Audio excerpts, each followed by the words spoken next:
I'm sure you'll have some obstacles. Did you have any issue with the family? Any issue with the previous friends, the career? Well, my previous friends mostly were Muslim. Okay. So that wasn't a that makes huge it problem. But I did have colleagues that were women that were not Muslim, and they were very upset what happened. But the main problem was family. I mean, my dad is very open-minded, and so is my mom, very tolerant. My mom was a refugee from the 1974 Turkish invasion. Mm-hmm. But my sister was like engaged to a Turk for 10 years. I mean, they're very open-minded.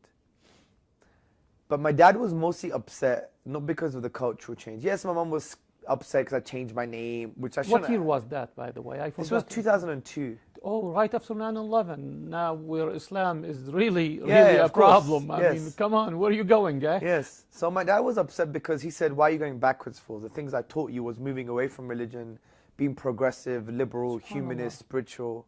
That was his issue. So he was really upset because he was like, all the experiences he had in his life that he learned from, it's as if I threw that in his face. Yeah. And obviously we would argue for the first few years, but it would be like a friendly, loving kind of argument, but it would be intense. It would be very stressful. I think the worst mistakes I did in that period was to basically make out as if my dad was incompetent and that he wasn't my hero anymore. Because my dad was always my hero, and he still is. I mean, his values are phenomenal. He's like a walking Muslim without faith. All he needs is the faith. May Allah guide him. I mean, he recently said that he believes Muhammad is a prophet. Allahu Akbar. So, and he believes God is one. So he's almost there. He's there. He's almost there, inshallah. So, Inshallah. I'm sorry. Akhi, this is beautiful. That's what we love, the passion. And alhamdulillah, alhamdulillah. I think the worst thing was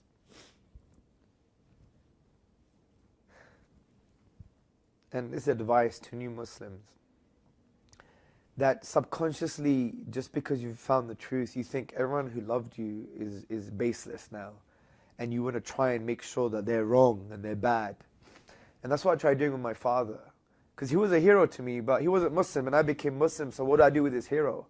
So I was trying to hack him down, basically, and I would really make him feel really, really bad, or pick the smallest mistakes he did in his life and make them huge. And I'm a father. If my children did that to me, it will be devastating. Of course.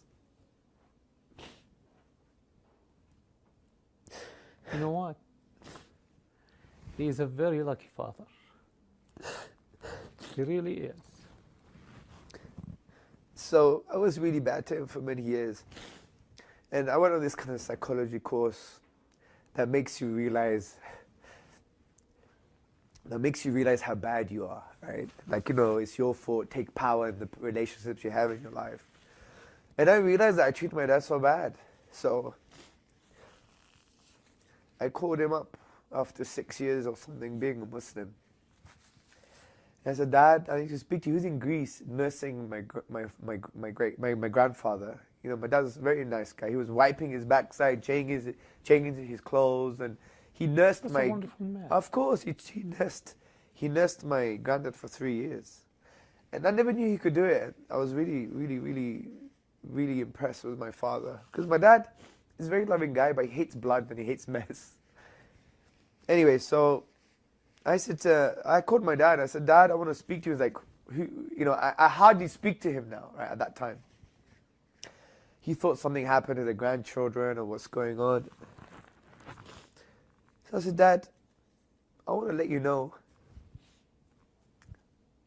that I know you love me.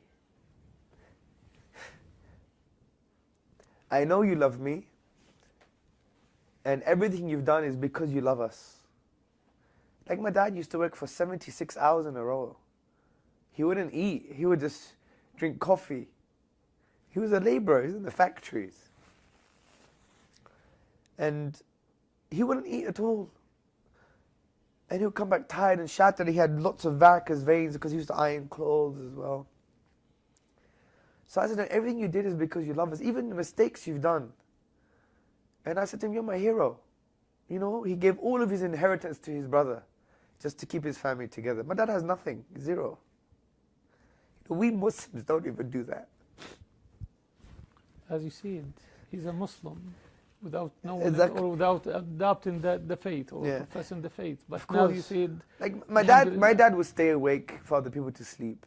He would be put in poverty for other people to, like he would make us eat potatoes for 2 weeks in order for his workers to have some food. That's how it was.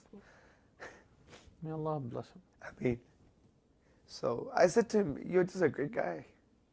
I take my hat off. I said, you're still my hero. We do different traditions, but you're still my hero. And I love you. And he was crying for 15 minutes, and he hardly cries. I've only seen him cry once or twice in my life.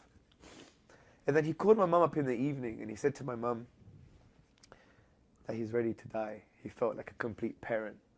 Allahu Akbar.